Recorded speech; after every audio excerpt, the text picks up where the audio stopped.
Hello साथीहरू सबैजनालाई कन्निचिवा अनि गुड मर्निङ है। म चाहिँ अहिले जापानमा छु। म चाहिँ अप्रिलमा आएको होइन। तपाईँहरूलाई म जापानको केही मेरो अनुभवहरू बताउन चाहन्छु। स्टुडेन्टमा आएको निहोङ्गो गएकोमा स्टुडेन्टहरूलाई चाहिँ धेरै नै गाह्रो छ भनौँ न है, धेरै नै गाह्रो छ। गएकोले लगाइदिएको काम धेरै टाढा रहेछ। म जापान भने चाहिँ ओसाका उता हो, यहाँ चाहिँ यो चाहिँ खान्साई भन्ने ठाउँमा, तर धेरै टाढा छ। बसमा 2.5 घन्टा, साइकलमा 40 मिनट जति हिँड्नुपर्छ। म चाहिँ रामेन कम्पनीमा काम गर्न आएको। अस्ति आएको थिएँ, काम गर्दा गर्दै रिङ्गो टाउको दुखेर त्यो बेला नि सकिएन है, भोमिट होला जस्तो भएर, अनि लास्ट नै गाह्रो भएर म निस्केँ। आज पनि काम गर्न आएको आधा घन्टा 40 मिनट भएपछि भोमिट मात्रै आउनु लाग्यो जस्तो भएर होइन, एकदमै गाह्रो भएर चाहिँ म कामबाट निक्लेँ। अहिले आएर रेस्ट गर्दैछु। एकदमै हुन्छ नि भोमिटै निक्लिएला जस्तो भयो होइन। अनि त्यसको गन्धले सायद त्यो कि त्यो चिसो पनि भएर हो कि त्यो थाहा भएन होइन। अब चाहिँ मैले अर्को नयाँ काम खोजेर गर्नुपर्ने भएको छ। जापान चाहिँ स्टुडेन्टहरूको लागि चाहिँ एकदमै गाह्रो छ होइन, स्ट्रगल धेरै नै दुःखहरू सहनुपर्छ।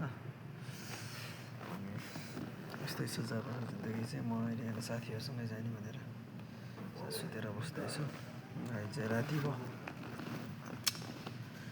रातिको 2:10 जान लाग्यो है। गाह्रो छ, हेर्नुहोस् यतातिर यस्तो छ।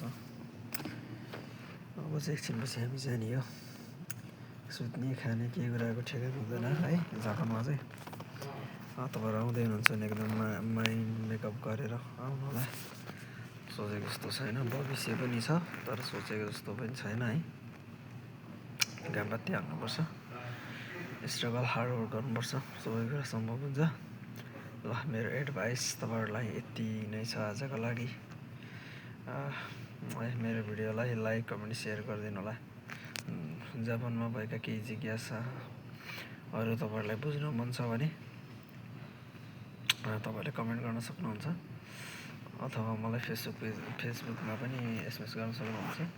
विष्णु विकास है मेरो युट्युब च्यानल चाहिँ विष्णु सुनार अफिसियल युट्युब च्यानल। टिकटकमा पनि विष्णु सुनार अफिसियल छ, अनि फेसबुक पेजमा पनि विष्णु सुनार अफिसियल। अनि तपाईँहरूलाई केही एडभाइस चाहियो भने भन्नुहोला। म यहाँको सम्पूर्ण अपडेटहरू एउटा पनि सत्य कुरालाई स्क्रिप्ट नगरिकन जे सत्य हो त्यो कुरालाई भन्न चाहन्छु। म चाहिँ आज कामको रामेन कम्पनीमा काम गर्दाको एक्सपिरियन्स कस्तो हुँदो रहेछ भन्ने यो कुरालाई बताएँ। यहाँ चाहिँ मान्छे ढल्छ नै है, यस्तो छ ल है गाइजहरू है। केही कुराहरू बुझ्नु छ भने कमेन्ट गर्नु होला, अथवा मलाई एसएमएस गर्न पनि सक्नुहुन्छ। Thank you so much watching for my video. Please subscribe like share गरिदिनु होला है। किनभने कति मान्छेहरूले कति कुरा नबुझिकन आइरहेको हुन्छ है, पैसा टन्नै कमाउँछ भनेर। प्लिज तपाईँहरूले जति पनि भाइ बहिनीहरू अब आउँदै हुनुहुन्छ भने चाहिँ एकदमै सोचेर बुझेर मात्रै आउनु होला। तपाईँले यहाँ जति स्ट्रगल गर्नुभयो भने, नेपालमा गर्नुभयो भने तपाईँहरूको फ्युचर चाहिँ यहाँभन्दा चाहिँ नेपालमा एकदमै राम्रो छ। यहाँनिर हामीले काम गर्ने भनेको चाहिँ जापानिजहरूले छोडेका कामहरू, उनीहरूले गर्न नचाहने एकदमै तल्लो लेभलको कामहरू गर्ने हो होइन। पैसाको मात्रै हेर्नुहुन्न, हामीले हाम्रो शरीर, हाम्रो परिवार होइन त्यो पनि हेर्नुपर्छ। किनभने तपाईँले यहाँनिर आएर जति निहोङ्गो गएकोमा जति पढ्ने मेहनत, यहाँ जति गर्ने कामको मेहनत तपाईँले नेपालमा गर्नुभयो भने तपाईँ एकदमै तपाईँ चाहिँ अफिसियल लेभलमा तपाईँले नेपालमा काम गर्न सक्नुहुन्छ। यहाँ जति मेहनत गर्नुभयो भने तपाईँले नेपालमा एकदमै अफिसियल, एकदमै राम्रो, अनि एकदमै तपाईँको होइन, तपाईँको इज्जत भयो भने तपाईँको इज्जत तपाईँले धेरै राम्रो गर्न सक्नुहुन्छ नेपालमा।